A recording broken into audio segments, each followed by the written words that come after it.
নমস্কার বন্ধুরা, মানবীর রান্নাঘরে আপনাদের সবাইকে স্বাগত জানাই। আমি আজকে একটা রেনি সিজন স্পেশাল রেসিপি নিয়ে এসেছি, ড্রামস্টিক স্যুপ।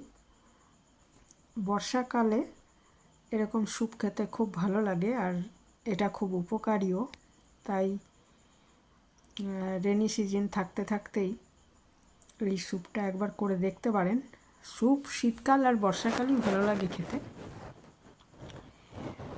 তো আসুন দেখে নিই যে এটা কীভাবে করেছি।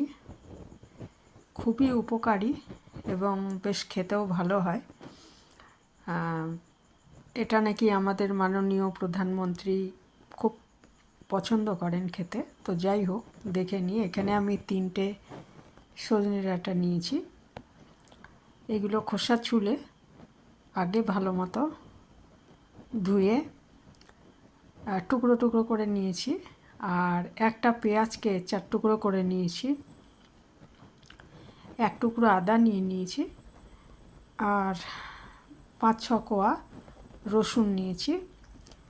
নিলাম একটা তেজপাতা, 1 টুকরো দারচিনি, 2টো লবঙ্গ আর একটা কাঁচা লঙ্কা। তবে বাচ্চারা খেলে কাঁচা লঙ্কাটা বাদ দেওয়াই মনে হয় ভালো হবে, কারণ বেশ ঝাল হয়েছিল স্যুপটা। আর ধনেপাতার ডাঁটি একটু দিয়ে দিচ্ছি, তার খুব সুন্দর একটা গন্ধ আসবে স্যুপে। দিয়ে দিলাম একটু বিট নুন। আর আমি 2 গ্লাসের একটু বেশি আমি এখানে জল দিয়ে দিয়েছি। দিয়ে এটা গরম জলও দিতে পারেন। দিয়ে এটাকে খুব ভালো মতো আমি 12-13 মিনিট ধরে সেদ্ধ করে নিচ্ছি। এমনভাবে সেদ্ধ করতে হবে যেন সেটা 10 মিনিট লাগুক আর 15 মিনিট লাগুক, এবং 10 মিনিট পরে আমি দেখলাম যে আরেকটু সেদ্ধ হবে, সেই জন্য আরও 3-4 মিনিট আমি সেদ্ধ করে নিচ্ছি। তো 10 মিনিট লাগুক আর 15 মিনিট লাগুক, ভালো মতো যাতে সেদ্ধ হয়ে যায় সেটা দেখতে হবে। আর সজনে ডাঁটাটা খুব মোটাগুলো, মানে বেশি বীজ ভর্তি যেগুলো, সেটা ভালো হবে না খুব একটা। একটু মোটা হোক কিন্তু একটু মানে কচি যেন হয় আর কি। তাই দেখুন আমি পুরো সেদ্ধ করে নিয়েছি এটা। এরপরে এটাকে আমার ঠান্ডা করে নিতে হবে। ঠান্ডা করে নিয়ে তারপরে একটা গ্রাইন্ডারে আমি এটা পেস্ট বানিয়ে নেব। তার আগে দেখুন বন্ধ করে দিলাম গ্যাসটা। এটাকে ঠান্ডা হতে দেব। আর ঠান্ডা হওয়ার পরই গ্রাইন্ডারে পেস্ট করব। তবে পেস্ট করার আগে আমি ওই তেজপাতা আর দারচিনি আর লবঙ্গ এগুলো তুলে ফেলে দেবো। তার কারণ এগুলো যা সুগন্ধ যাওয়ার এবং এগুলো খুবই উপকারী জিনিস, সেটা এই চলে গেছে এই ইয়ের মধ্যে, এই জলটার মধ্যে, সেদ্ধ করা জলটার মধ্যে। কাজে ওগুলোর আর কোনো কাজ নেই। আর ওগুলো আমি ঠান্ডা হয়ে গেছে। এবারে এর থেকে একটু জল নিয়ে, বাকি সেদ্ধ জলটা কিন্তু ফেলবো না। এটা প্রচণ্ড উপকারী, এর মধ্যে সমস্ত গুণগুলো চলে গেছে সবজির, এবং তেজপাতা দারচিনি লবঙ্গ সব কিছুরই গুণটা চলে গেছে। কাজে ওটা ফেলবো না, ওটা আমার পরে কাজে লাগবে। এবারে এর মধ্যে ওই জিনিসগুলো সব নিয়ে নিয়েছি। আর দিলাম কিছু পুদিনা পাতা। এর মধ্যে সামান্য ধনেপাতাও দিতে পারেন, তবে আমি ওই ধনেপাতার ডাঁটি দিয়েছিলাম আর এমনি ধনেপাতা দিইনি, পুদিনা পাতাই শুধু দিয়েছি।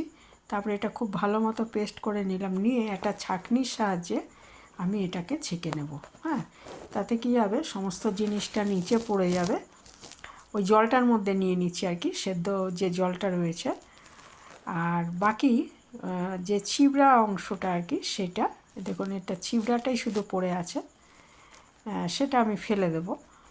আর ওই বাকি সমস্ত জিনিসটাই এই যে চলে গেছে। আর ওইটা জলের মধ্যে, যে সেদ্ধ জলটা ছিল ওর মধ্যে নিয়ে নিলাম। যদি প্রয়োজন হয় এর মধ্যে এটা আবার একটু ফোটাতে হবে। আর প্রয়োজন হলে এর মধ্যে আর একটু, যদি পাতলা করতে চাই আমি, তাহলে আর একটু জল মেশাতে হবে। আমি আর একটু জল, গরম জল অবশ্যই গরম জল মেশাবেন, ঠান্ডা জল নয়। আমি গরম জল এর মধ্যে মিশিয়ে নিয়েছিলাম আর একটু। নিয়ে এর মধ্যে আমি দিয়ে দেব, দেখুন আমি একটু গরম জল মিশিয়ে দিলাম। জলটা আমি আগেই গরম করে রেখেছিলাম, ফুটিয়ে রেখেছিলাম আর কি। দিয়ে দিলাম আরেকটু, আমি দেখেছি নুনটা একটু কম আছে, তো আরেকটু বিট নুন আমি দিয়ে দিলাম। আর এই সময় একটু গোলমরিচ গুঁড়ো দিতে পারেন, কিন্তু এমনি ঝাল হয়ে গেছিলো, সেই জন্য আমি আর গোলমরিচ গুঁড়োটা দিইনি।